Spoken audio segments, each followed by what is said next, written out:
空调大概测试10分钟左右，这个温度很冷了，空调安装好了，把好的方法分享给大家。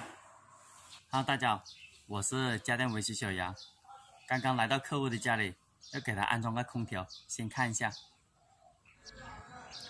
等一下，那个空调安装到室外机，放在这个位置。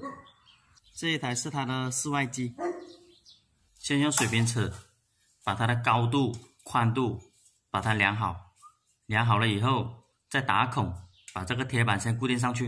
用这个电钻把上面4个口先把它打出来，再把板固定上去。上面的板先把它固定好，把这个室内机把它装上去。空调把室内机把它挂好，挂好了以后，把那个出水管把它解下来，它的右上角那个水是出不去的，重新打个孔，这个地方重新打一个小孔，是客户要求的，这个水就可以出去了。房子也是刚刚装修好的，那个出水口用个20的，现在把它打好了。这是个室外机，把它2个角的宽度和高度先把它量好，上面打的记号给它固定好，再把这个管接上去就可以了。空调的室外机把它装好了，把线接好，把管接好了就可以了。这台是变频空调，看那个线的颜色，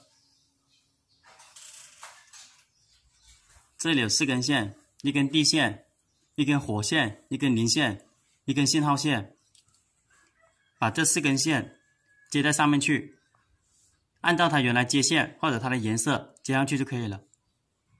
线路按照它原来的颜色把它接好就可以了。先把它的口打开，打开了这个口，这个地方放点制冷剂出来，重新打开。这个血种重新加，这个血种是26410的。房间里面开机了，按了个制冷模式，把温度调到最低。用洗洁精检查下没有漏点就可以了，再加上制冷剂。这种26410的可以反过来加。洗洁精测试没有漏点的就可以了。这个制冷模式调好了。